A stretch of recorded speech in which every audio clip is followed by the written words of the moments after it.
Hey guys, Chris here with the Good Old Gamer. So today I want to talk to you guys about Xbox Series X, PlayStation 5, and how I believe this relates to the proposed upcoming big Navi GPU. Now, a while ago, I did this video right here stating what I believe AMD could do if they wanted to bring out a large Navi GPU by the end of 2019. And I still stand by the fact that they could have brought this chip out if they wanted to.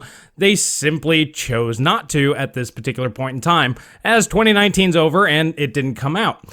So why bring this back up now? And the reason why that is because of the proposed information that we see about the Xbox Series X. For those of you that don't know, as of right now, from the information floating around the internet, this is all rumor, by the way, so take it with a grain of salt, but it appears that the Xbox Series X will be using 56 RDNA CUs. So this is significantly more than we have in the 5700 and 5700 XT. Now, the way that consoles are designed, there's always redundancy in there, so this way yields will be higher. So likely, this will be a 60 CU APU. So this way they can disable 4 CUs and continue with those high yields that they need for these consoles. That seems to make a lot of sense. That's how big I believe the big Navi was going to be. And this makes a lot of sense when you look at the diagram for the Navi 10, they have 2 clusters of 20 CUs. So all you do is just upscale this by 50%. It is also rumored that the Xbox Series X will have a 20 or 320-bit memory bus, which would make sense that the fully unlocked version is probably 384-bit. That's also what I predicted the big Navi would be, just a 50% increase in CU count and 50% bigger memory bus. The reason why they probably reduced the memory bus is to reduce cost of memory modules, because each GDDR6 is 32-bit wide, so that means you would need 10 modules to go ahead and make up 320-bit. That's cheaper than 12 modules to go ahead and get you up to 384-bit. Also, it builds in that redundancy. If some of the memory controller has some issues, they can fuse that off, and once again, that helps yields. Now, why do I believe that this might be true? The last little bit of information that we have right now is it appears the Xbox will be running at 1.7 gigahertz on their GPU, or somewhere thereabouts, with Sony opting to go a different direction and shooting for 2 gigahertz.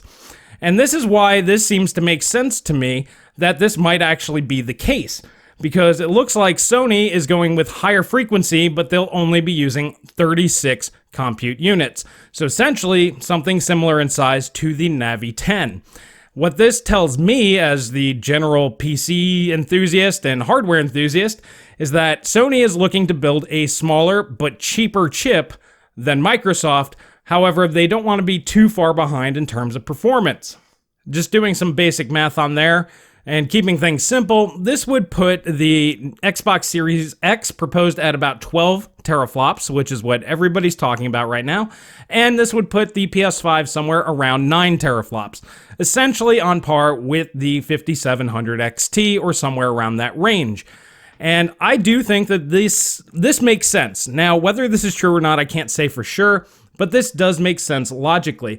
I believe that Sony is going to be targeting the $399 price point for their console because that's been extremely successful for them in the past, and Microsoft will likely charge $499 or possibly a little bit more for the Series X because Microsoft users typically want the best possible graphics and are okay spending that little bit of extra money. This backfired on them last year when they offered worse specs for more money, so that didn't work, but for a higher spec system, I do believe Xbox owners will probably pony up. Microsoft will also launch a $299 cut down version to go ahead and kind of sandwich in Sony, so they'll have a cheaper and more expensive option with Sony kind of being the middle ground. So how does this all relate to the proposed possible big Navi?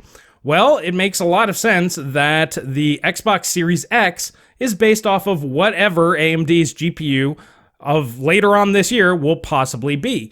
So if it is a 60 CU unit, that gives us a pretty good idea that, well, the new Navi GPU will likely have 60 compute units.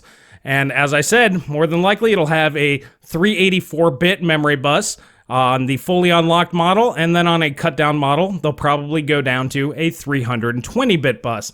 Once again, because it cuts down on memory chips, that can go ahead and help reduce pricing. Now, if we look at the performance of RDNA compared to Turing, we can kind of get an idea of exactly where the performance here would land. So right now, the 5700 XT comes in within the 9 teraflop range and comes in at about 42% slower than the 2080 Ti and 23% slower than the RTX 2080 Super.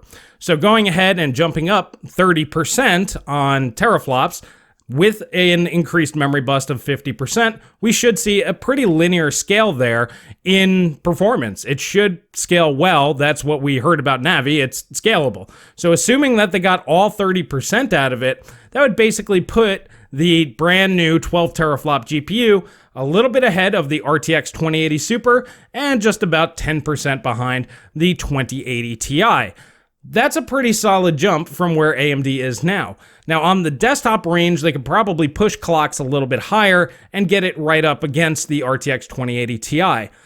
But more impressively, this means you're getting almost 2080 Ti performance from this brand new Xbox Series X, which will likely be $499 and at most $599, which even at $599 is about half of the price of a 2080 Ti right now.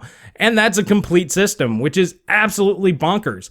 So 2 years after the 2080 Ti launched, because that's about how long it'd be since when this comes out, 2080 Ti would be about 2 years old, a little bit older, that price will be cut in half. And interestingly enough, that's why I believe NVIDIA's next generation GPUs are going to be so much more powerful for the price.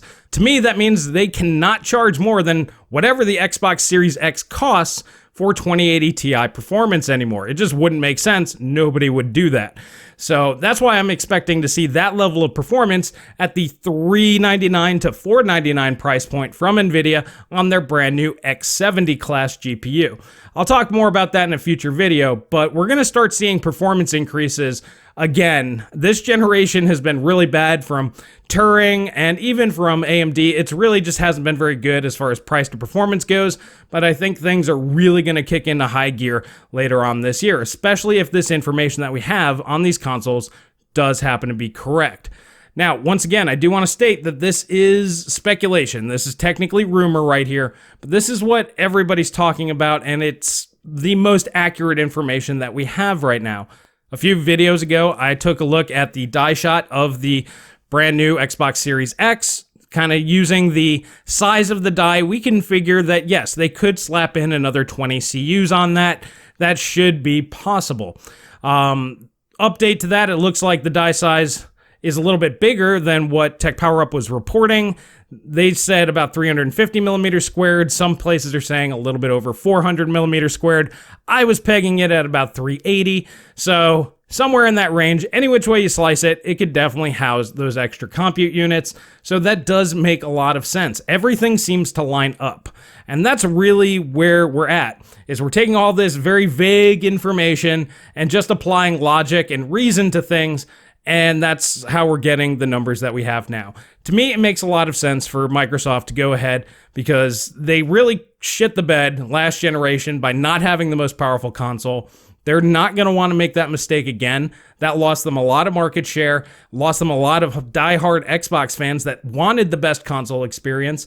And like I said, this really points to what the next generation Navi GPU, or the big Navi, what that will be for us as consumers, because it will likely be some variation of what's in the Xbox Series X. This also gives us a pretty good idea of what the baseline hardware is going to be next generation. So it's going to be something similar to the 5700 XT. The Sony system being cheaper, that's going to be the system that everybody designs their games for. They will scale it down for the cheaper Xbox and simply scale it up for the more powerful Xbox. But the PlayStation 5 is going to be the baseline, so something around the 5700 XT level is likely going to be the GPU you want to get you through the next generation. Now, when it comes to hardware accelerated ray tracing and all of that stuff, that's still up in the air and is a big question mark. So I wouldn't just go out buying 5700 XTs right now going, I'm good. You might have to disable some features. You may not care about those features, so it might not even matter to you. So ray tracing, I don't know how big of a deal it's going to be. So I would still hold off, wait and see what the final spec of these new systems are before you go, hey, I'm good for the next gen. I got an 8-core, 16-thread, and a 5700 XT. Although it does appear that should be kind of the baseline for everybody out there who is curious. Well, alrighty guys, I kind of threw a lot at you there. Please check out the other video that I did a few months ago. All the information in there still relates. I thought that AMD, if they wanted to, and I thought at the time they may actually want to compete with NVIDIA, they could have gotten this GPU out last year. They didn't want to do it for whatever reason, maybe wafers, there wasn't enough supply, perhaps they wanted to wait for better power efficiency. There's a million different reasons why they didn't do it, but all of my thoughts in that video still relate, and it looks like that's going to be the case. So a lot of people think, you know, the big Navi might have 64 compute units. I would throw that out the window. Looks like it's going to be a multiple of 20 from here on out. So, you know, we have 40, go up to 60. The next one will probably be 80, so on and so forth, until they go to a new architecture. That makes a lot of sense. They can cut it down from 60 to 56, like we're expecting the Xbox. So to me, everything's really kind of lining up here. So a lot of the stuff coming out later this year, I think we have enough information now to get a pretty good handle on where things are going to land, and I'm excited. Prices are going to drop dramatically once these new technologies come out. Like I said, once the consoles are announced, once the price of the consoles are announced, you now know what sort of performance level you should get at that price point, and that's a complete system. So prices will have to fall on PC components, especially graphics cards, to fall in line. They can't charge you twice as much for, you know, a 2080 Ti at the end of this year when you can spend half as much on an Xbox and get basically the same performance. It just won't work. So I'm expecting radical changes, much better pricing here in the not too distant future. So I'm very hopeful. Let me know what you guys think down in the comment section below. How do you feel about all this? Are you interested in these new consoles? I'm kind of am, and I'll explain what I'm looking forward to, especially the PlayStation 5. And I'll go over that in a future video. There's a few things there that I'm really interested in, but I'm really waiting for prices to come back to a sane level on graphics cards. 2080 Ti performance for $400 to $500. You can count me in. I'll go ahead and jump on that later this year. I think that's just fine. That'll last me a good long time. But I do want to know about the hardware accelerated ray tracing of these new consoles before I buy a new graphics card. I want to make sure that that's a feature. If I want to use it, I will have access to it. So I still recommend holding off if you guys haven't bought anything yet and wait for that.